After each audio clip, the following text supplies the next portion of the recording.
All right, today we're going to be talking about the heart, and I'm really excited because the heart is one of my favorite things to talk about. So I'm going to start off by giving you a little bit of basic structure of the heart. All right, so to start off, I'm going to talk about the basic structure of the heart. Now, please take note that when your heart is sitting in your chest, it's a little bit tilted to the right-hand side. So it's a little bit at an angle, but whenever I draw it, I'm going to draw it straight up just to simplify it for us. But take note that it is a little bit tilted how it actually sits in the body. So we'll start with a little bit of the basics. Now, whenever I draw the heart, I'm going to be using two main colors, and I will explain why in a moment. One side is going to be blue, and the other side is going to be red.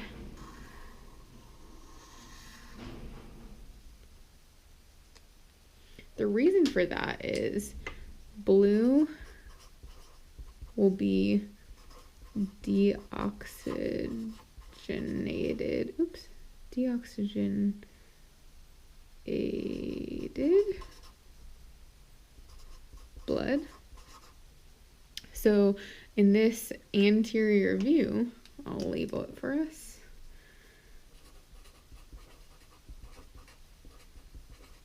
So here is our right and here is our left.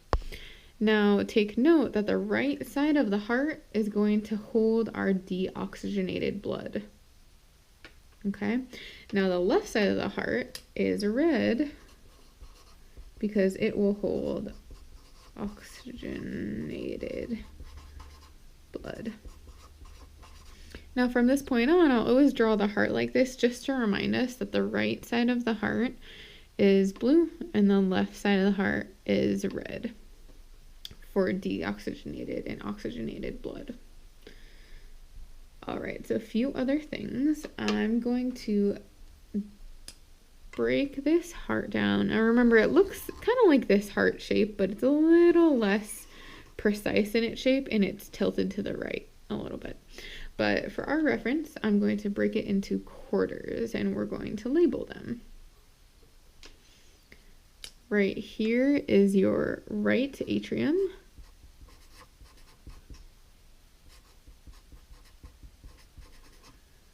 And the abbreviation for that is RA. Now, if we have a right atrium, what do you think we're going to have on the other side? That's right, it's going to be our left atrium.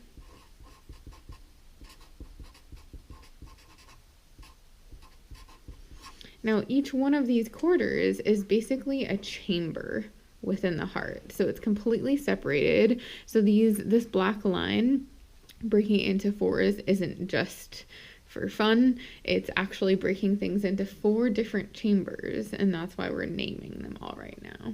Okay, and the reason why those are broken up into chambers will make more sense later as we explain blood flow going through the heart, but just stick with me for now. So on this right side, in this bottom area, we're going to have a different chamber called your right ventricle, or RV for short. And then you guessed it, this is going to be our left ventricle.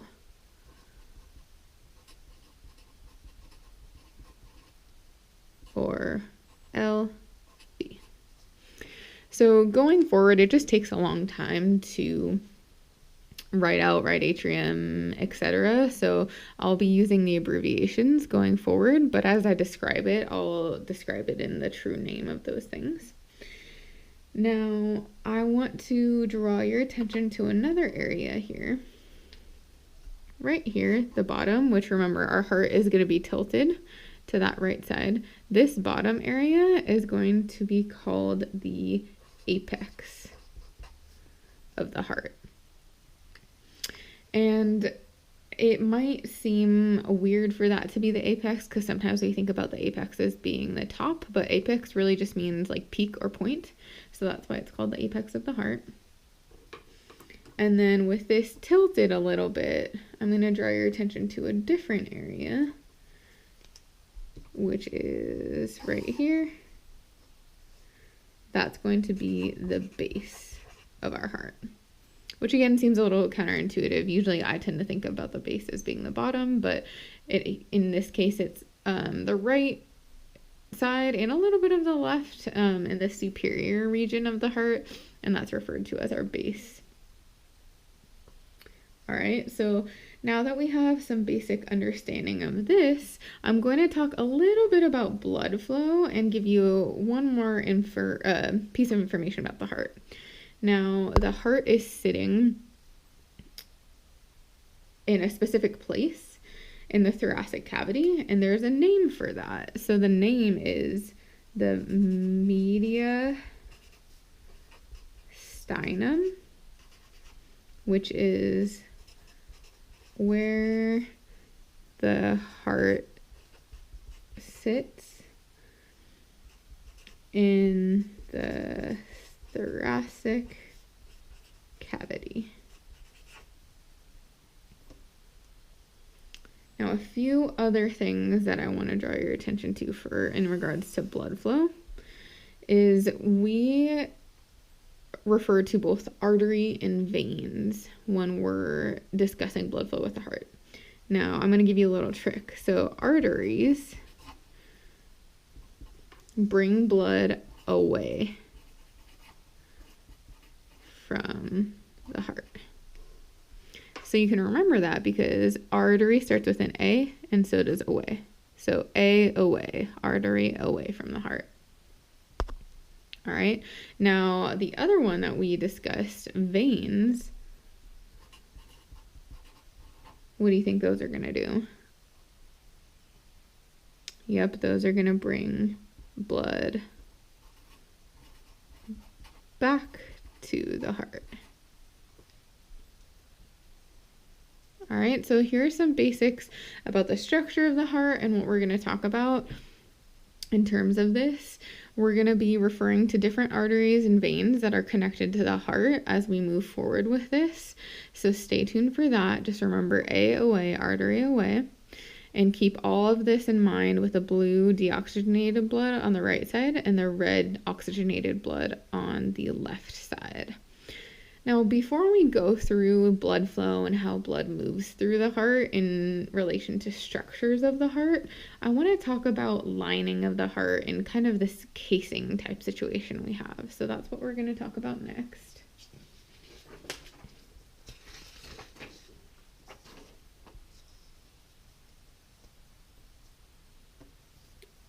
All right, so we're still in the heart.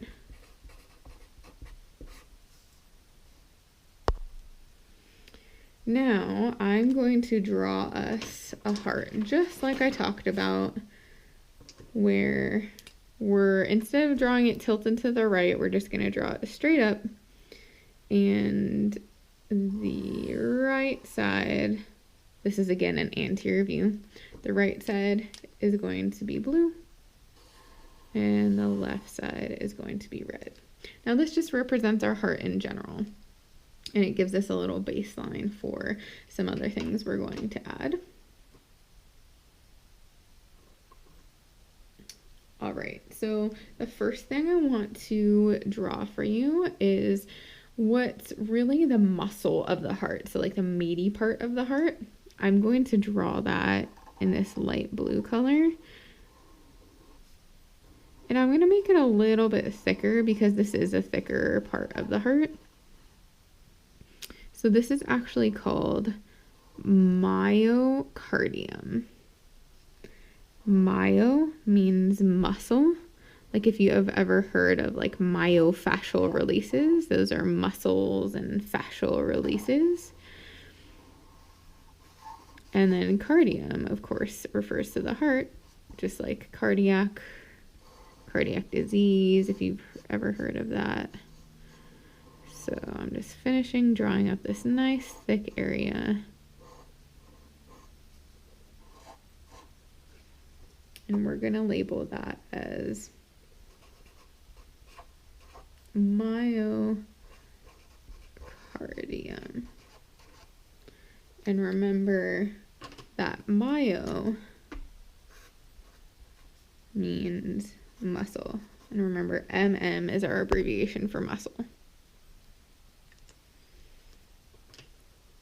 All right, so the layer that is deep to the myocardium, or most internal of the heart, is something I'm going to draw in green here.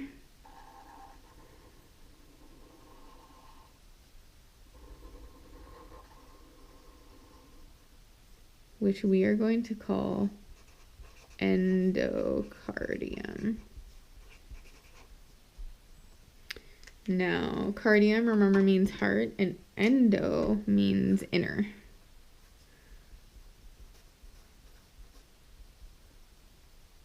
So that's kind of how you can break down all these words. They really do make sense.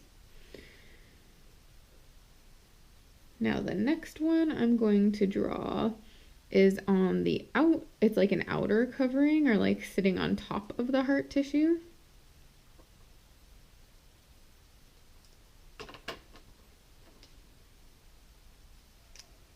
That's going to be this dark pink color.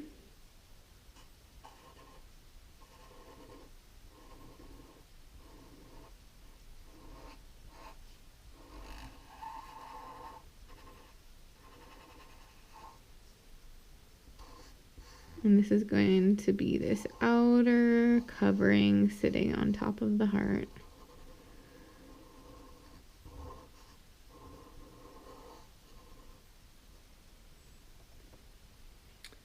And we're going to call that visceral pericardium.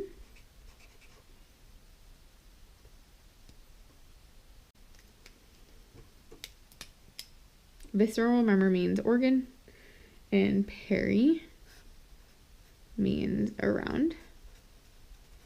Now, you don't really need to know what these technically mean, but I'm just writing it out for you because I think it's helpful to know.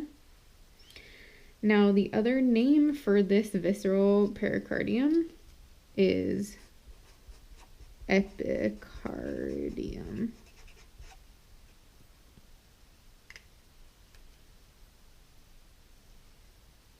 Now, epi means on top of, so that makes sense too, because it's kind of sitting on top of the heart tissue.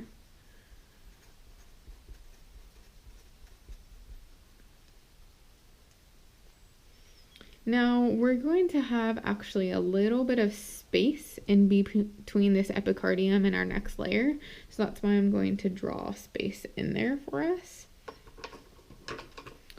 Our next layer, or actually, we'll talk about that space in a moment, but our next layer outside of that space, I'm going to draw in purple.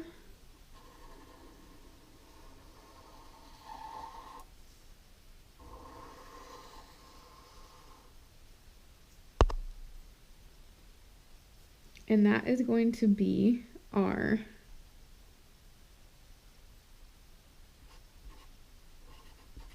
parietal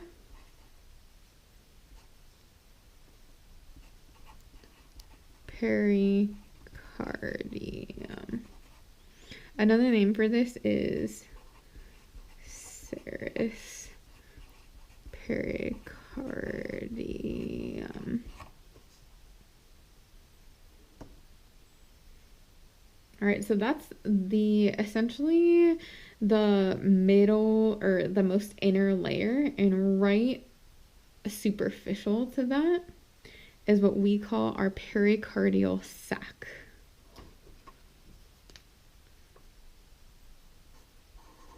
And this sac just kind of holds the heart. It can help kind of like protect it and keep it in place.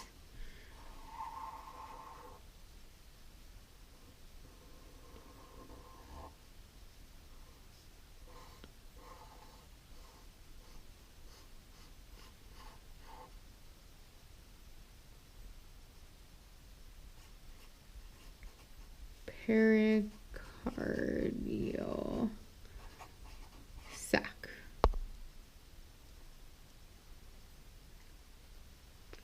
Now the outermost layer on the very outside is again a little bit of a protective mechanism. I'm going to draw this in blue.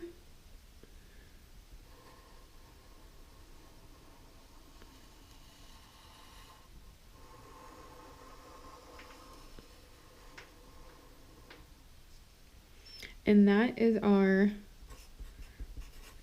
fibrous pericardium.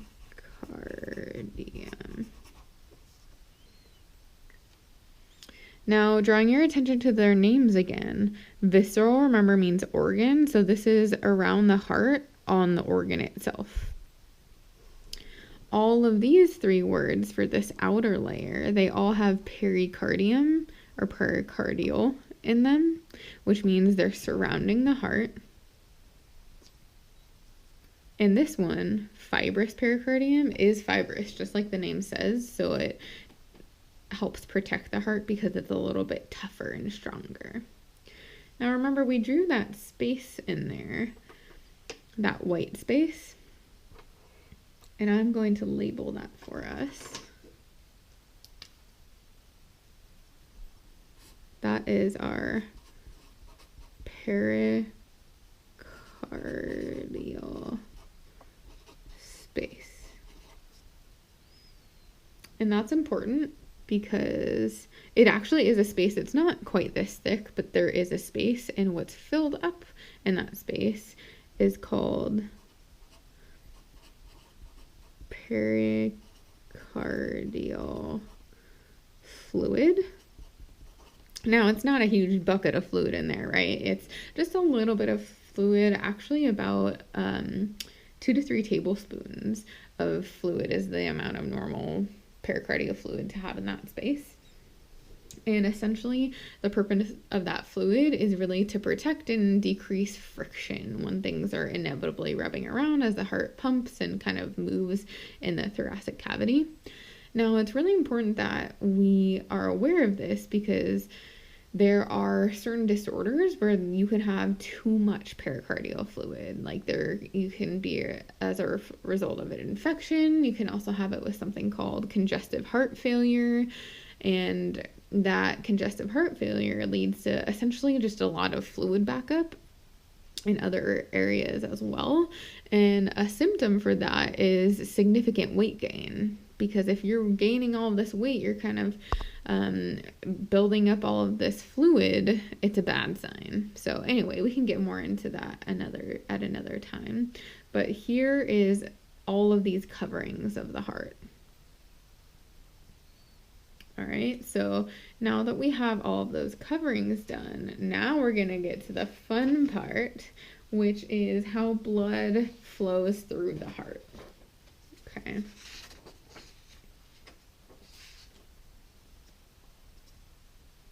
All right, this is the best part right here.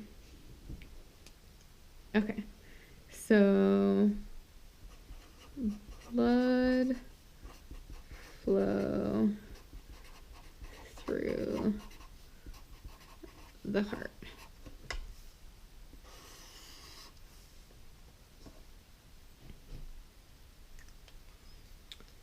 Alrighty, let's get rolling. Okay, so just like always, I'm going to draw the heart here.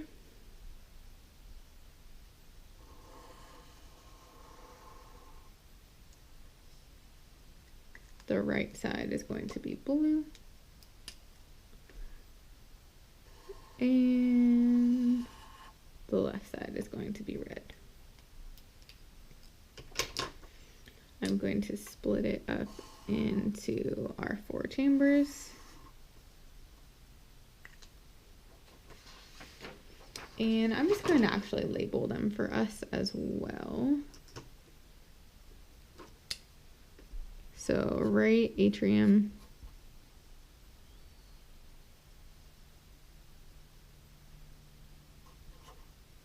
right ventricle,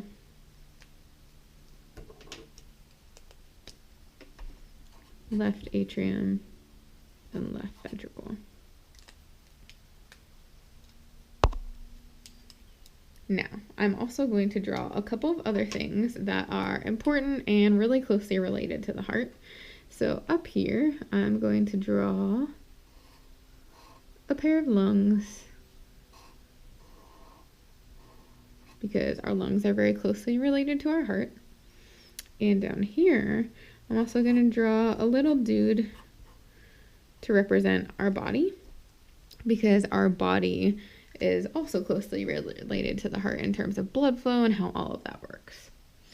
Now, the point of the heart's existence is to take blood and to pump it around to different parts of your body and to get blood and send it to your lungs.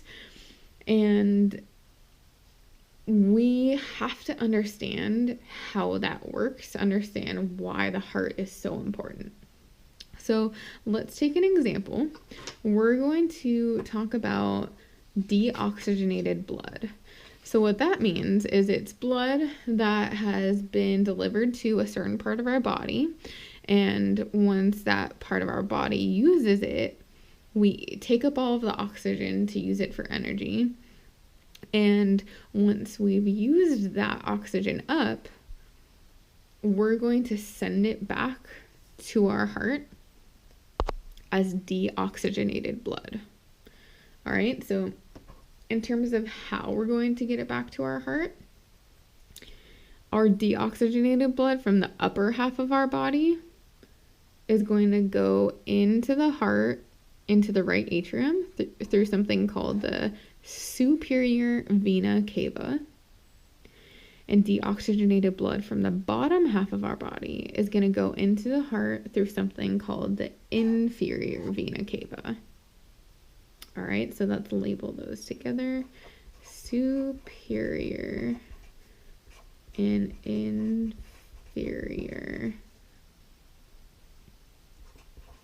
vena cava. All right. Now we're going to have one other way for blood to get into the heart, and that's actually going to bring deoxygenated blood from the heart itself that the heart has used oxygen up with. So there's going to be a little dot here that's going to represent something called our coronary sinus. And that's important because that, again, is another way of bringing deoxygenated blood into our heart that the heart itself has used. All right, so through all of those three different ways, we bring deoxygenated blood into the right atrium of our heart. Now, we need to get that blood from the right atrium to the right ventricle. So how are we going to do that? We're going to do that through a valve going from one atrium to one ventricle. All right, so let's draw out that valve.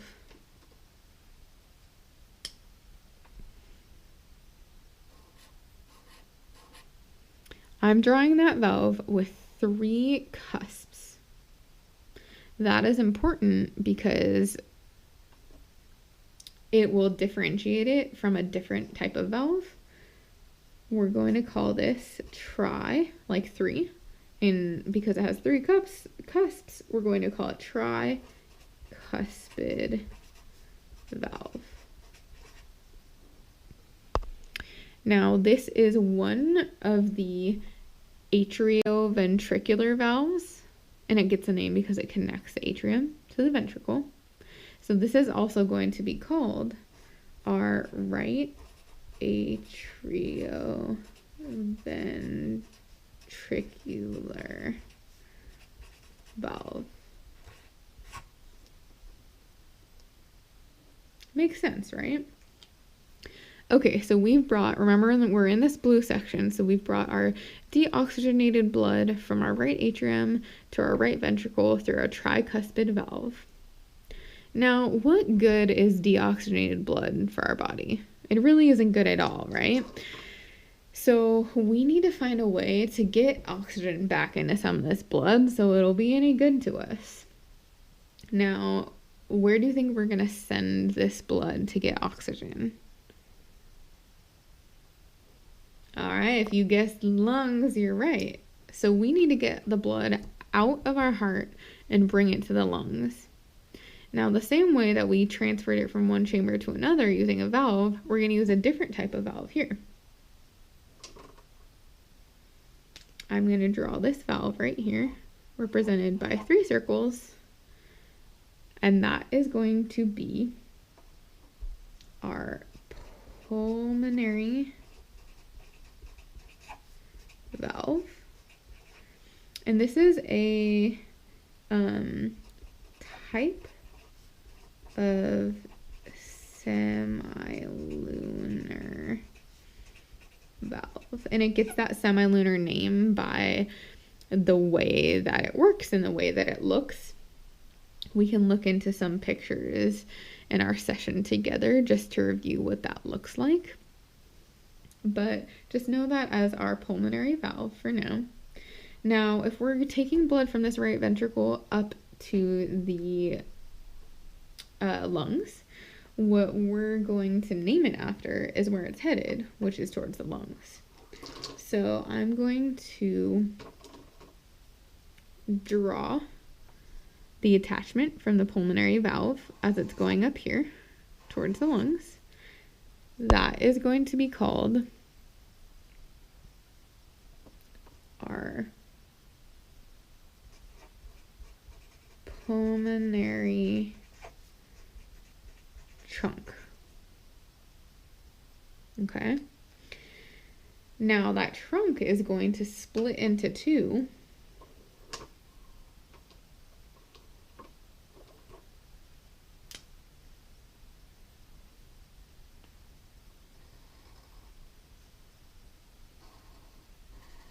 And it's going to go to both of our lungs. Now what those are called is our right and left pulmonary something. Now this is where our past knowledge comes to a test, okay? So remember we said we have arteries and veins. A goes away from the heart. Veins comes back towards the heart. So what do you think this is going to be called? Pulmonary artery or pulmonary vein?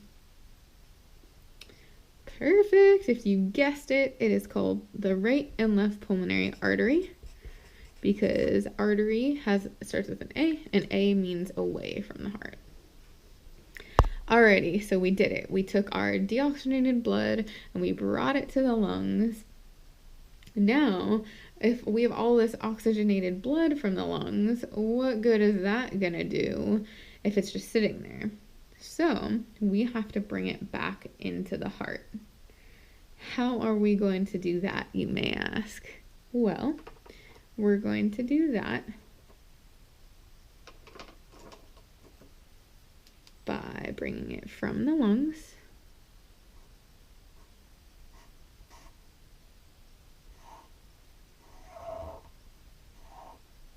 back into the heart through something called our right and left pulmonary veins. And those are veins because they're bringing blood back towards the heart. All right. Now, all right, so it brought blood back into our left atrium. Sweet. That is great. Now we need to bring it from our left atrium into our left ventricle. Now, how did we do that on the right side?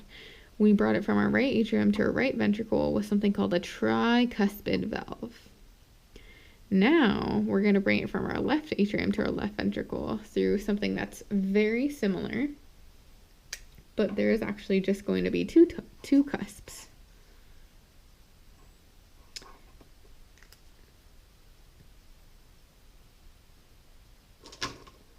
I'm going to separate our little list of words down here.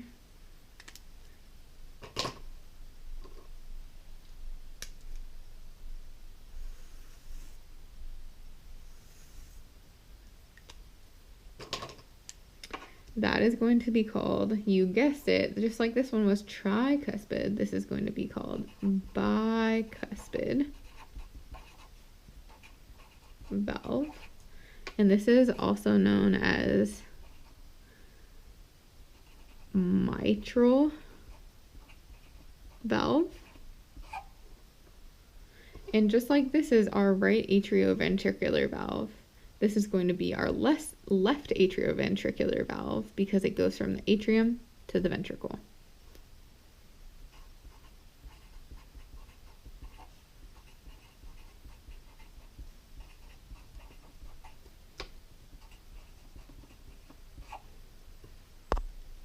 Alrighty. Now, all right, sweet, we got our blood and our left ventricle. It's all oxygenated from the lungs. That is perfect. Now, what do we need to do? What good is this oxygenated blood if we can't send it out to our body? It is no good. Good answer. So, we need a way to send it out of the heart. Now, how did we send it out of the heart on this side? Perfect. It was through a semilunar valve. We're going to do the same thing with a different semilunar valve on this side. And that is going to be called our aortic valve, which is another type of semilunar valve. And that is going to give way to something called our aorta, which is essentially going to come from this valve. And we're going to talk more in more detail about the aorta in a bit, but we're going to call it just the aorta for now. And it's going to come all the way down back to our body.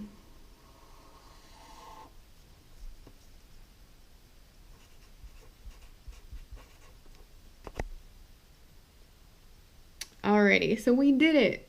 We brought our blood all through the heart.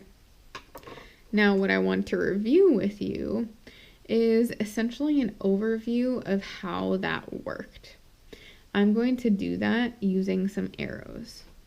Alrighty, so we're going to take blood cells from the top half of our body and from the bottom half of our body. Now remember, after we've used all of these blood cells up, we used up all of the oxygen from them and we're sending them back from the heart, or towards the heart, excuse me. So we're going to bring blood from the top half of our body and we're going to bring it up in through our superior vena cava into the right atrium. We're going to bring blood from the bottom half of our body in through the inferior vena cava into the right atrium. We're also going to have deoxygenated blood directly from the heart in through the coronary sinus. Now that blood is going to go from our right atrium through our tricuspid valve into our right ventricle. Then from our right ventricle, it's going to go through the pulmonary valve, through the pulmonary trunk, and into our right and left pulmonary arteries. That's going to bring it into the lungs. Now we're going to take that blood in the lungs and we're going to fill it up with oxygen and turn that deoxygenated blood into oxygenated blood. Once we do that, we're going to bring it back through the right and left pulmonary veins. Remember, because A is away, veins is towards. And we're going to bring it into the left atrium. Now from the left atrium, we're going to go through the bicuspid valve into the left ventricle. And now we have all of this great oxygenated blood. We need to figure out how to get it out of here. We're going to take it from the left ventricle through the aortic valve into the aorta, and it's going to make its way back towards our body. And that is all of the structures, or the main structures, that are attached to the heart and how the blood flows through them. Alrighty, so now that we covered that, we're going to break it down a little bit further. And we're going to go into some more detail regarding the aorta and the branches off of it, as well as a couple of different blood vessels that supply the heart itself.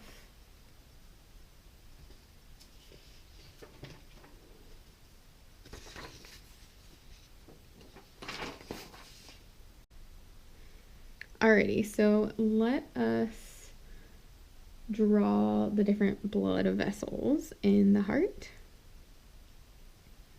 We're going to start this out, as we always do, by drawing just the heart structure to start off.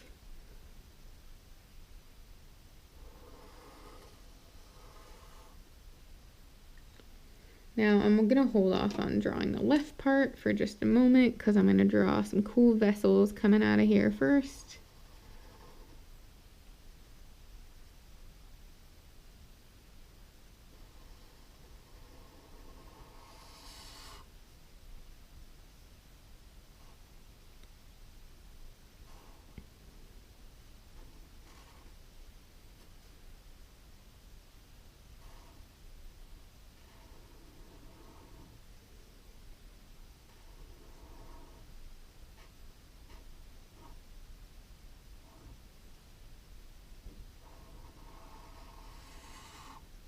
Alright, we're almost done. We have a few more vessels to draw here. The heart is only important if we realize what it does and what these important vessels are that extend out of it.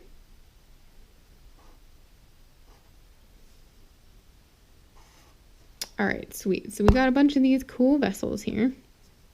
And oops, let me draw in the left side of the heart here. Bam. There we go. Let us also cut this into quarters, like we always do. And let me add in a few extra vessels there.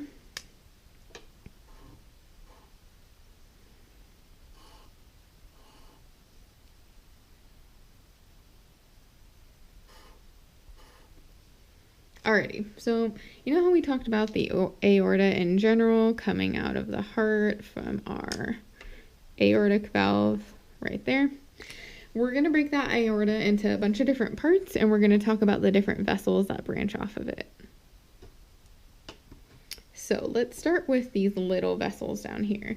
Now, this is, remember how we're transporting our oxygenated blood, and our heart is only good if it can actually pump things. So we are going to label the vessels that actually provide blood to the heart itself. Alrighty, so we're going to start off with a vessel we're going to make bright pink over here. This is our left coronary artery, giving blood to the left side of our heart.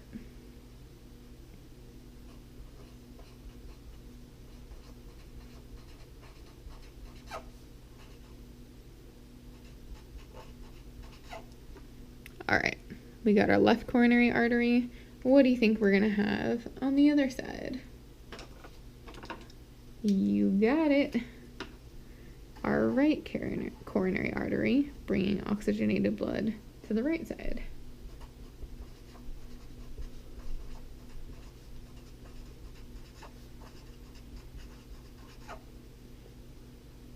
Now we're gonna have a really important branch coming off of that left coronary artery, and it's called our left anterior descending artery. Left anterior descending artery. And those are the most important blood vessels for you to know that actually give blood supply to the heart itself. Okay, now let's label the different parts of the aorta that we were just talking about before. We're going to label this first part here.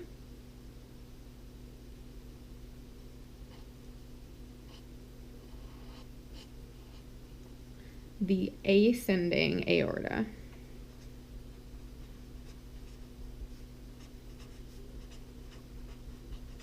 Because it's part of the aorta that's bringing blood up, or it's ascending. Now we have something called the aortic arch, which is this arch right here.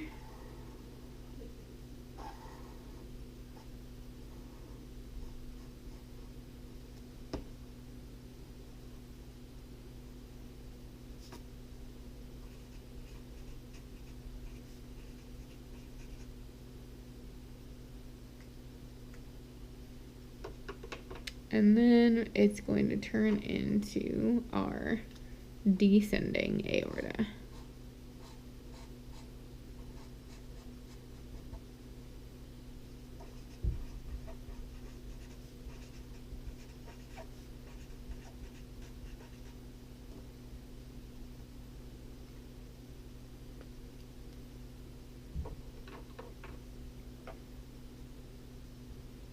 Now I'm going to draw something here. It's going to represent our diaphragm. PH diaphragm.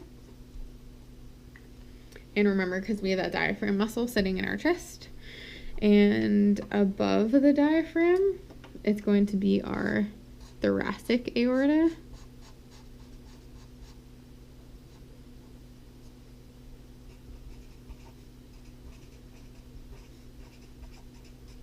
Because it's sitting in the thoracic cavity. And then below will be the abdominal aorta, because it's sitting in the abdominal cavity.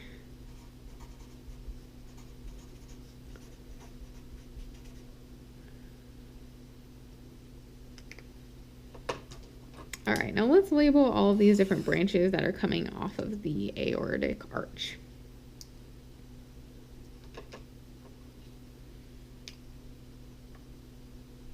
The first one here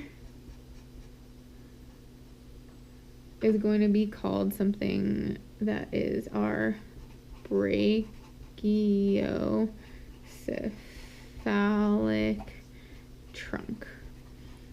And the name is named that for a reason. It's going to bring blood out to our arm, which is brachio. And cephalic, remember, means head, so it's going to help facilitate blood going to our head and our arm. Now the first branch off of that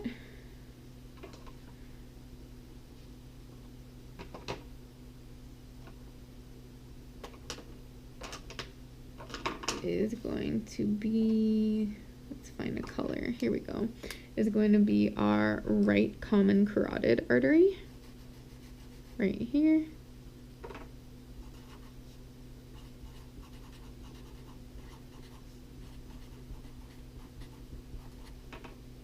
And I'm just going to abbreviate AA for artery.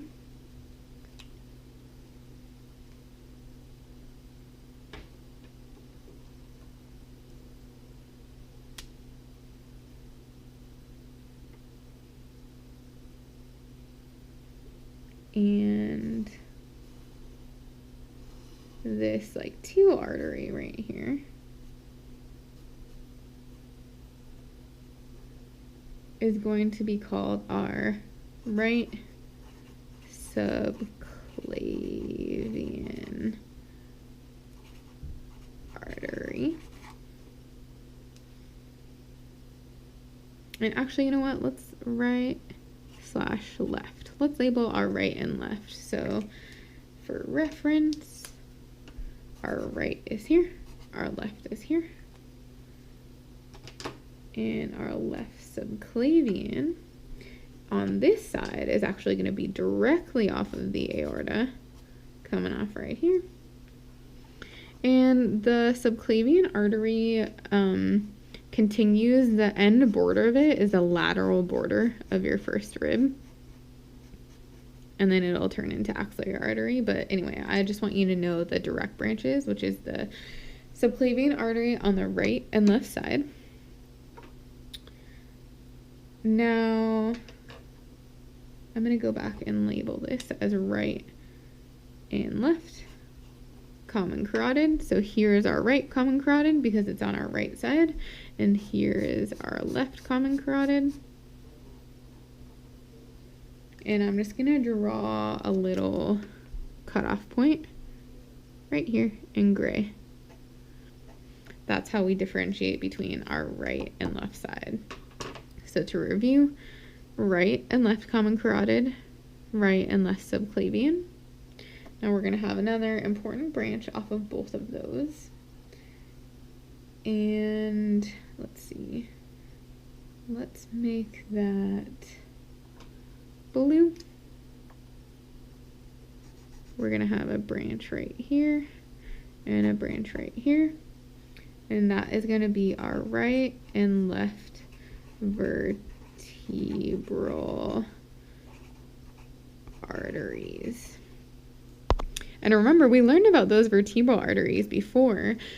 We learned about them. Do you remember what they travel through that we learned a little earlier before the midterm? That's right, they travel in the transverse foramen of the cervical spine. So now you know where they come from. So this is the heart and the major blood vessels that come off of it, leading to other important parts of our body. Now, up here we talked a lot about things going into our arms.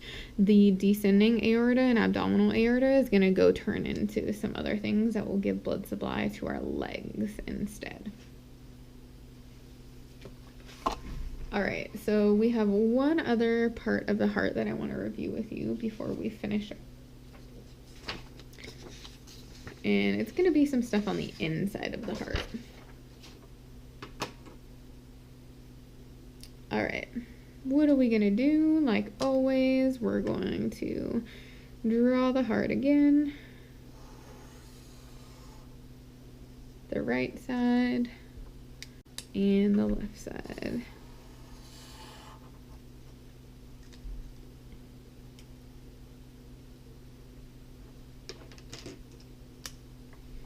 We'll split it up. Or just another reminder, this heart is actually tilted on the right side when it's sitting in the mediastinum. Now let's label these guys again, just like always. Right atrium, right ventricle, left atrium, left ventricle. All right, so there is our heart. We're going to label a couple of different things.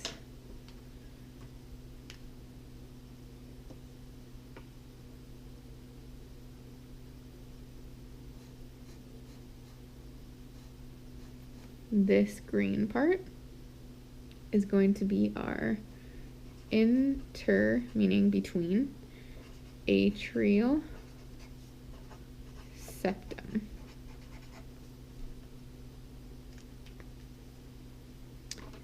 That's essentially what's going to separate the two atriums.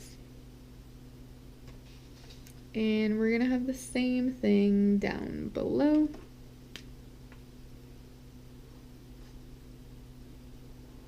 For the ventricles. That's going to be our interventricular septum. All right, so now we're going to look at the inside of the heart. So this is going to be essentially a coronal cut. And, oh, a couple of other things I forgot that I wanted to mention. Two little things coming off the sides are called auricles. And in them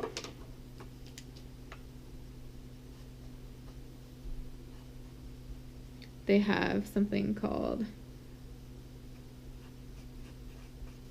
pectinate muscles. Now, if we're looking at that coronal cut of the heart, we're going to draw our attention to some internal stuff. So what actually makes these valves work and the muscle work itself. Now, let's draw...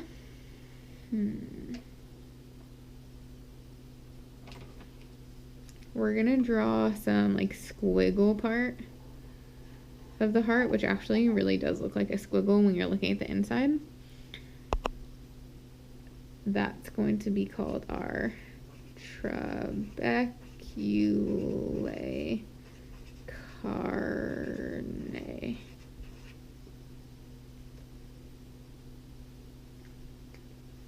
Now, sitting on top of that is our little muscles that we have.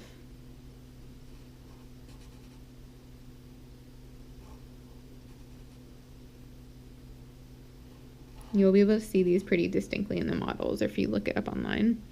Those are called papillary muscles. So just for reference, this is going to be on both sides, but I'm only going to draw it on the left.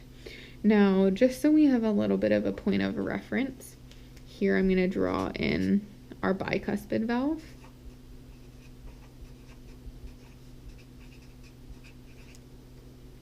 And the way to kind of remember that the tricuspid valve goes on this side and the bicuspid valve goes on this side. Here, I'll draw the other one in just for kicks. Tricuspid valve is you are going to, you're going to try something. Like clothes, you're gonna go try cool clothes on before you buy it. So blood is always gonna go through the tricuspid valve on the right side before it goes through the bicuspid valve, because you have to try it before you buy it. Alrighty, so the point in me drawing that valve in is I want to show you a really important connecting piece that plays a significant role in connecting our papillary muscles to that valve.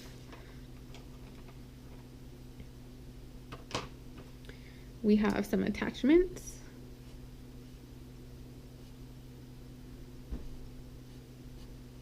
And those are called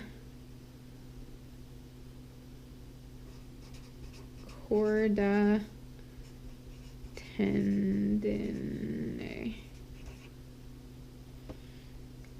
Now, this is all really important. These are all connected because our valves have to open and close to allow or inhibit blood flow from coming through from atrium to ventricle. What happens is these papillary muscles, I'm going to write a little note. They contract to close valves. So these little guys, they contract, they pull on the chorda tendineae, which are attached to the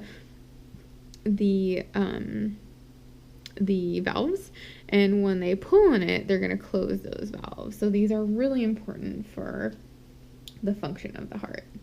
Now, we went over the basic structure, the blood flow, the different branches of the aorta, and now the internal structures, which with this coronal cut of the heart, and that will wrap up our discussion of the heart for today.